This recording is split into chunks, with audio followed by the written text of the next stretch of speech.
Oh, hello, this is Tak Chung from Walk with Tak. Welcome to my YouTube channel. If you enjoyed this video, please like, subscribe, and share. Today, I would like to show you how I create a post-Thanksgiving fried rice. In yesterday's video, I cooked an entire Thanksgiving dinner in the wok. I baked this chicken in the oven using my cast iron wok. In addition to the chicken, I also cooked potatoes, sweet potatoes, carrots, and Brussels sprouts. And I also made some dressing using my homemade bread. However, I have quite a bit chicken left over and I need to decide what I'm going to use them for. So I decided that I'm going to cut them up and use them in a fried rice. Of course, instead of having chicken for your Thanksgiving dinner, you can use your turkey instead.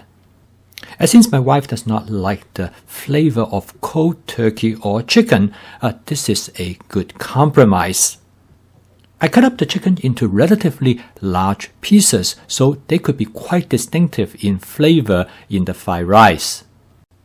I'm going to make a portion of fried rice that will be enough for 4 people.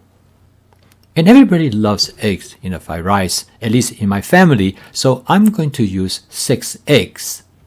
I'm going to season the eggs with seasoning agents from my masala dabur, using about 1 teaspoon of mushroom seasoning, a 1/4 teaspoon of paprika, a 1/2 teaspoon of garlic powder, and about 1/4 teaspoon of lemon pepper. I like this seasoning approach because it gives the egg more distinct flavor. This way they will stand out more in the fried rice, and it gives the egg more character. Next, I found some frozen vegetable mix. I'm going to use them directly out of the freezer, and when I cook them in the fried rice, they will thaw out. I then found some scallion in my advanced prepping. Since I always have some cooked rice on hand, so that makes it very handy for making fried rice. And as I have mentioned in my previous video, you need to use cold rice that has been in the refrigerator for at least overnight to make good fried rice. So as you can tell with my fast cooking system, which is flavor chasing, advanced prepping, stir frying, and template-based cooking, you can make this post-Thanksgiving fried rice in no time at all. Okay, so let's go into the kitchen and get started. I'm going to start out with about 2.5 tablespoons of canola oil in my Cuisinart 14-inch stainless steel wok. I'm going to spot season the wok before I start cooking. For cooking this fried rice, the non-stick cook surface of the wok is very important. You do not want the egg or the rice to stick to the bottom of the wok, or any other food ingredients for that matter. The spot sealing method is perfect to make sure that you do have such a non-stick cook surface. The method is very simple. I first heat up the wok before I add the cooking oil. I let the oil to heat up until it starts to smoke gently. I then turn the heat setting to low, and I allow the oil to smoke for about 15 seconds. This is the time when the wok is being seasoned. If you would like to learn more about the principle of this spot seasoning method, you can take a look at this video. The first food ingredients that I'm going to cook in this dish is the eggs. And at this point, the wok should be very hot. When you pour the eggs into the wok, you notice that it starts to bubble immediately. And if that does not happen, you know that your wok is not hot enough. The wok is perfect for cooking eggs like this. Because of the curvature of the wok, you notice that when I push the egg from the outside to the center of the wok, the uncooked egg will fill the empty space. This only works if the egg do not stick to the bottom of the wok, as it is true in this case, because the spot seasoning method has done an excellent job in creating a non-stick cook surface of the wok. I use the wok spatula to break up the eggs.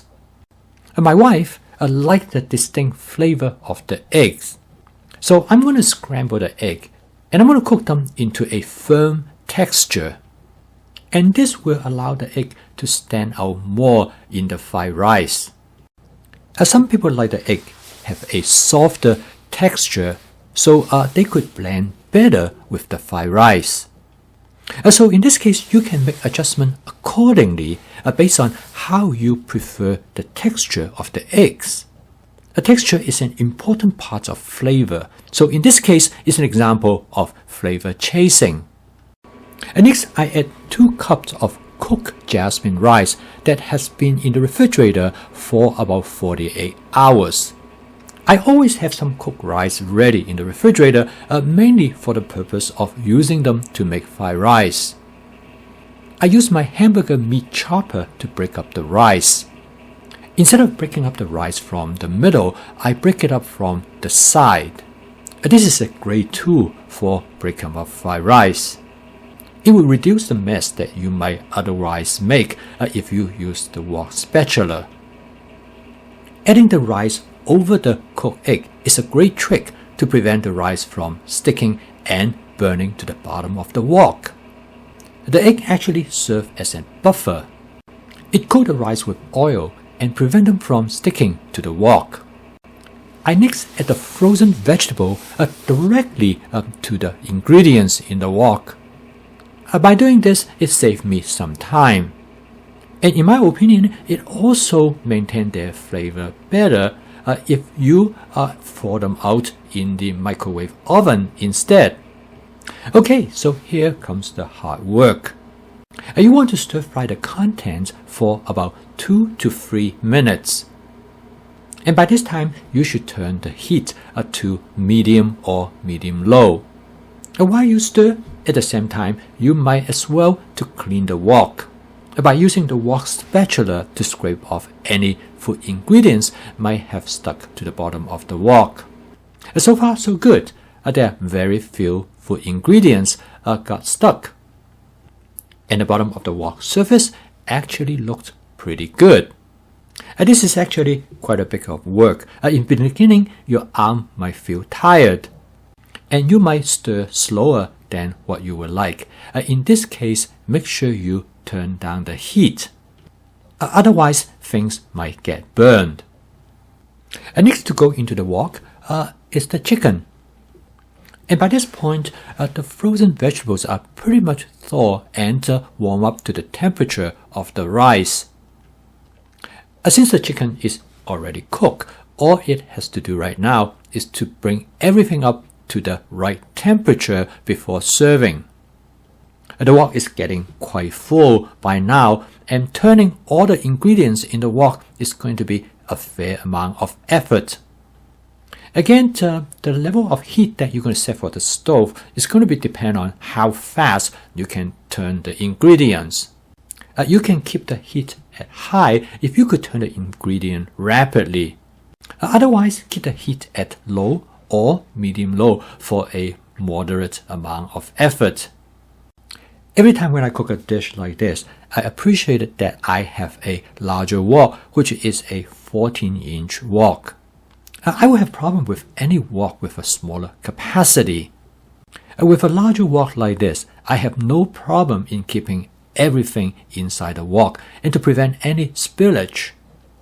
And therefore, it is well worthwhile to have a 14-inch wok. And because the wok is scalable, it doesn't mean that if you have a 14-inch wok, you could not cook a small amount of food. Also, this demonstrates another example of the usefulness of a wok spatula. The 16-inch stainless steel wok spatula gives you much greater turning power. Okay, by this point, I need to decide how I'm going to season this fried rice dish. And now the dish should already have great flavor because I have seasoned the eggs. And the chicken has its own seasoning, which was applied during the initial baking process. So I'm going to use a simple seasoning method. First of all, I'm going to start out with some salt. This will allow me to maintain the natural flavor of the ingredients in this fried rice dish. And after doing a quick taste test, I decided I'm going to add a little bit of black pepper. So okay, this post-Thanksgiving fried rice dish is done, and the total cook time is a little bit over 12 minutes. This is a good way for me to use up the leftover chicken. And of course, in your case, if you have Thanksgiving turkey, this is also a good way to use up your leftover turkey. And the final step in making this fried rice is that I'm going to garnish it with some oyster sauce. This will give the fried rice some distinctive and eloquent appearance. The oyster sauce also adds flavor to the fried rice.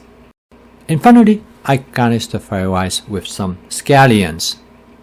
Both my wife and I enjoy the fried rice, and we have some left over for the next meal. Thank you for watching. I post a new video every day to demonstrate my fast cooking system. So if you're interested, please subscribe to my YouTube channel, and I will see you tomorrow. Keep on cooking.